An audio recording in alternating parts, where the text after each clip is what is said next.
In diesem Video wollen wir uns einmal anschauen, wie man einen Expert Advisor programmieren kann, der in der Lage ist, im Strategietest Positionen für unterschiedliche Währungspaare zu öffnen. Also lassen Sie uns einmal schauen, wie man so etwas in MQL5 programmieren kann. Um das zu tun, klicken Sie bitte im MetaTrader auf dieses kleine Symbol hier oben oder drücken Sie die F4-Taste. Das ruft dann hier den Meta-Editor auf und hier klicken wir auf Datei, Neue Datei, Expert Advisor aus Vorlage, Weiter. Ich vergebe hier einmal den Namen Simple Multicurrency Order, klicke auf Weiter, Weiter und Fertigstellen. Jetzt kann alles oberhalb dieser OnTick-Funktion hier gelöscht werden und auch die 2 Kommentarzeilen können entfernt werden.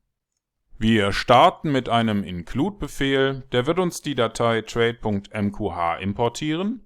Die ist Bestandteil von MQL5 und enthält die Klasse cTrade, von der wir uns hier eine Instanz mit dem Namen Trade erstellen. Die werden wir gleich verwenden, um unsere Positionen zu eröffnen.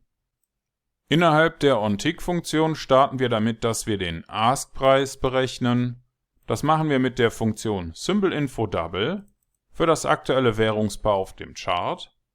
Wir nutzen Symbol_Ask für den Ask-Preis und mit Normalized_Double und _Digits stellen wir sicher, dass wir für das jeweilige Währungspaar die richtige Anzahl von Nachkommastellen ermitteln. Und da wir Positionen in unterschiedlichen Währungspaaren eröffnen möchten, müssen wir das Ganze jetzt nochmal wiederholen. Diesmal holen wir uns den Ask-Preis für dieses Währungspaar, das ist das britische Pfund gegen den US-Dollar. Darum geben wir jetzt hier als ersten Parameter in der Klammer die Bezeichnung des Währungspaares an. Und zwar so, wie sie hier auftaucht. Das kann je nach Kontentyp etwas anders aussehen. Ich habe zum Beispiel einige Kontentypen, wo hinten noch ein Suffix wie .m steht. Also stellen Sie bitte sicher, dass Sie das hier genau richtig eingeben, so wie es auch auf Ihrem Chart angezeigt wird. Das Ganze wiederholen wir jetzt nochmal. Diesmal holen wir uns den Ask-Preis für den US-Dollar gegen den kanadischen Dollar und geben das hier im ersten Parameter entsprechend an. Und damit wir in beide Richtungen traden können, machen wir das Ganze jetzt noch für den Bitpreis, hier für das aktuelle Währungspaar und für die beiden anderen Währungspaare, in denen wir handeln möchten. Als nächstes erstellen wir uns hier eine String-Variable für das Signal. Die bekommt noch keinen Wert zugewiesen. Und da es hier um Demonstrationszwecke geht, reicht uns ein zufälliges Signal. Dazu wird die Funktion math_asRand genutzt und die Funktion getTickCount, um unseren Zufallsgenerator zu initialisieren. getTickCount gibt uns die Anzahl der Millisekunden seit dem Systemstart zurück. Und in Kombination erzeugt das hier einen eindeutigen Wert, den wir als Basis für die Ermittlung unserer Zufallszahlen nutzen werden.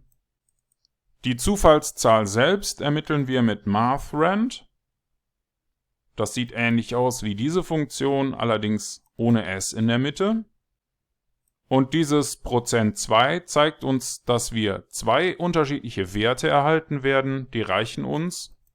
Denn wenn unsere Zufallszahl den Wert 0 hat, dann möchten wir gerne kaufen, also weisen wir den Begriff bei unserer Signalvariable zu. Im anderen Fall, wenn der Rückgabewert für unsere Zufallszahl 1 ist, dann möchten wir gerne verkaufen und dann weisen wir den Begriff Sell unserer Signalvariable zu.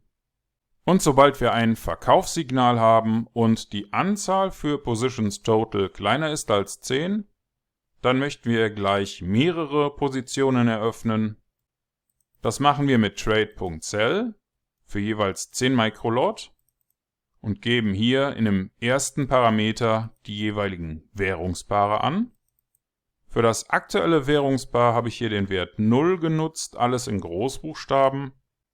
Das steht für keinen speziellen Wert und man kann 0 jeder anderen Basisvariable ohne Umwandlung zuordnen.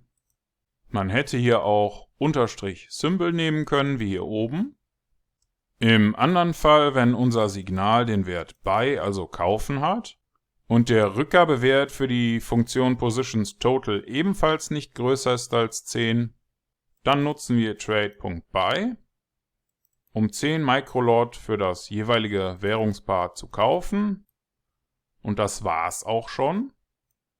Wenn Ihnen das hier zu schnell ging oder wenn Sie nicht wissen, was alle diese Codezeilen hier bewirken sollen, dann möchten Sie sich vielleicht zunächst einmal die anderen Videos aus dieser Grundlagenserie anschauen.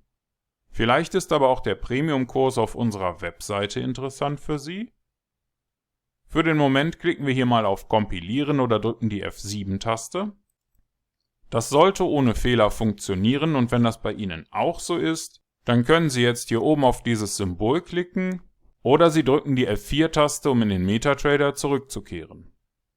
Und im MetaTrader klicken wir auf Ansicht, Strategietester oder drücken die Tastenkombination STRG und R. Bitte wählen Sie hier die neu erstellte Datei simple multicurrencyorder.ex5. Markieren Sie hier unten die Option für den visuellen Modus und starten Sie Ihren Test. Und hier werden auch sofort die ersten Positionen eröffnet.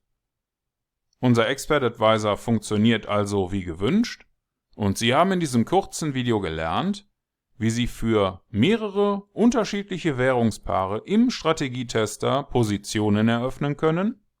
Und Sie haben das selbst programmiert mit diesen paar Zeilen hier in MQL5.